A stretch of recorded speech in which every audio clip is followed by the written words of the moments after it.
Hey there, this is Damavan Hylton, your friend and as best I can coach, as I know you're coaching me, as we all have to both survive and reproduce around here.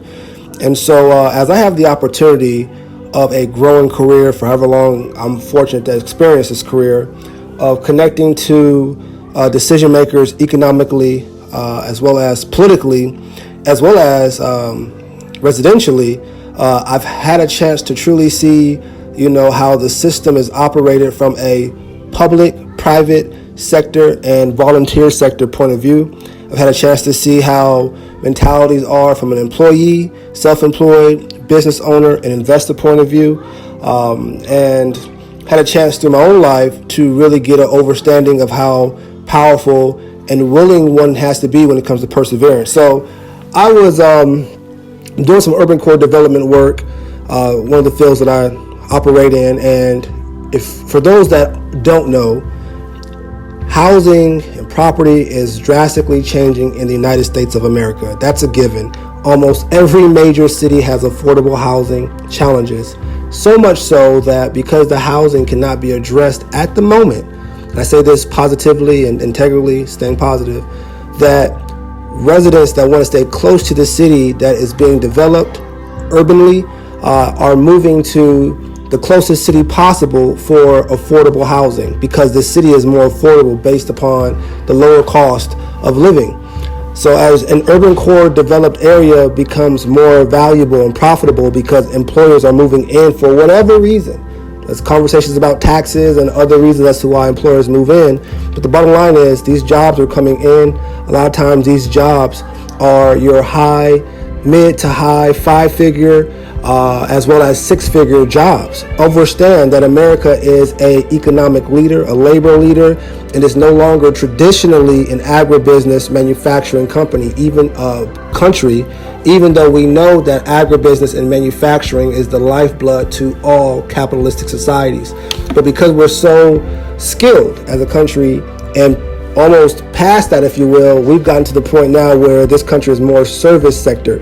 And so basically because we're more service sector, if you will, we find ourselves having to use other skills outside of labor, and those skills usually require some type of advanced education as well as technological experience. And for that reason, we have more post-industrial skill-based jobs that a lot of residents have not really come to grasp, because technology is changing so fast, automation is changing so fast, theories are changing so fast that a lot of residents still haven't truly grasped, because they're doing a great job in the industry that is slowly changing and or passing away, that it may get to a point where we have to open our eyes and look at a new level or industry to pursue. So I say all to say, at the end of the day, there was a video that I watched online as I'm going through some urban core development experiences that I felt I wanted to reinterpret in regards to a address,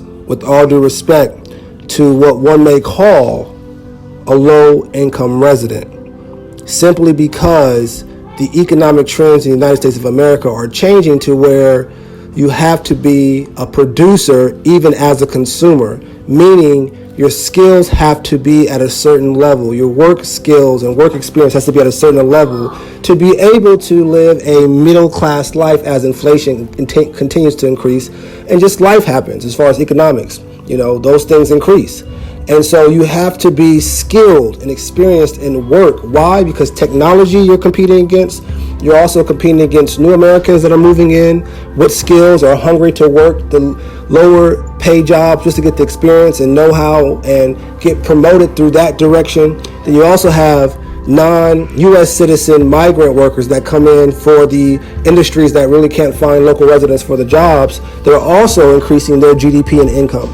So we have to be wise that there's at least three various, I hate to say competitors because that's just the words, but competitors when it comes to employment. You have technology, you have new American citizens or also legal immigrants, then you have non-citizen, legally able to work, non-citizen migrant workers that come in for seasonal jobs. So those three off the bat, not including other things, are greatly affecting how you bring in your income. And so I'm saying all that to say this is the address that I feel that low-income residents, to include myself, need to hear. Keep in our heart as long as we are operating within a capitalistic society. And some may even argue the case that, capitalism has helped increase the health and the communication of the human being based upon its rapid production and growth through competition, if you will. So here's my state based upon the information that I took in, that I should leave a link for you to see. I want to ensure as best I can the places and hubs low-income residents grew up in are appreciated in its culture, its economics, its family, that are natives, and want to ensure as best as possible those natives are protected politically and economically by developing strategies and plans that are needed. The people in need to talk to politically and economically connected individuals within their community, in their targeted region or the region they reside in. I've built my business of communications as an organization that was designed to make sure, and it may be hard to believe, but was designed to make sure there was a voice in the community when things happened or when meetings arose. And if anyone knows my work, people know that I volunteered pretty much my whole career to the point where my skills and my brand began to grow to where people started paying me. That's just how it worked. And I worked odd jobs while I built this brand, working for free. I was a janitor, I was a bellhop, I was a shuttle driver for a hotel, call center worker. I resigned as the director of admissions for a career college just so I could have more time to work on my business years ago, and wanted to be respectful to the college, the career college, because my heart and focus wouldn't be there. So I took, jobs elsewhere, working more hours just to bring in the equal amount of pay. But that was the decision that I made, and that's why I've been able to create this organization, to be that voice, to make sure that things are heard. I want the economics, like we all should, to buy the community I serve, which are traditionally diverse low-income communities. The block has to be bought. The block should have already been bought, but since it has not been done, and I'm at an age to do so, I am accountable to get the job done for the next generations to come. Hold your property. Sell your property to family and friends who have an interest in the community.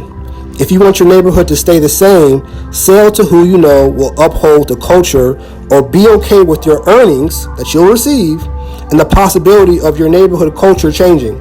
That's your decision to be an individual or part of your community. Are you even a part of your community? Economics, as of right now, establishes your rights. Right, wrong, or indifferent, that's where we are. But here's the question. If you know better, are you doing better? No? Well, that choice is hurting your community. Plans of changes are ahead. Do you still feel you live in a small city? Expect no handouts. You have to do the work yourself. You have to do the work yourself. Really remember and stop with the untrue talk and expecting help. It's not going to happen. Help yourself. You are your answer to your challenges. Embrace this. Protect and care for yourself, your family, your community, and your property.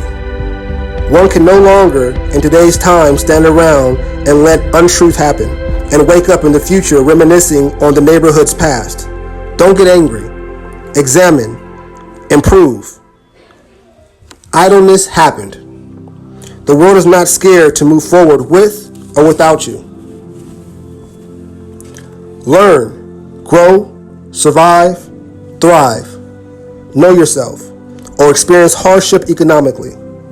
Rise up and be active in your community. Purchase property and assets. How do you get your personal economics together? Financial literacy, basic STEM education, early childhood education, unbroken homes, unbroken individuals. This will go into your personal and your spiritual growth. At the minimum, think and operate different. Empower yourself. Own land and pass it on to someone who's experienced, Have a vision, build your economics, and cooperate with others economically. There's power in numbers. What are you going to do? Sit back or be active? And exist. Thrive today for your generations to come. You are accountable for today. It's the best team that wins. Can you do it? Do you have the power, economics, and the intelligence? It's up to you. The choice is yours. Save yourself. So that's the end of my address. With all due respect to and for low-income residents, I hate to use that label, but if there were a label just so we can get an idea or spectrum of what we're talking about, Robert Kiyosaki and Rich Dad Poor Dad said it a long time ago in the books, that you have to increase your work skills so that you are able to compete and thrive in the middle class, which is already being challenged. And so if you felt this message was worth of value to you, and I am in the self-employed category, graduating to become a business owner where I have systems working for me and not necessarily doing all the work, which is what I'm currently doing now, which I don't mind and I enjoy, because this is the process that one has to go through in order to become an investor, which is where you have your money working for you. Thank you in advance for donating what you felt this message was worth to ensure that our company and organization can continue to thrive and be a voice in lower income communities. We thank you in advance for that donation, as well as we thank you for sharing this video. This is Danavan Hylton, your CEO of Hylton Elite Marketing Agency, always reminding you that Hylton Elite Marketing Agency is more than just marketing.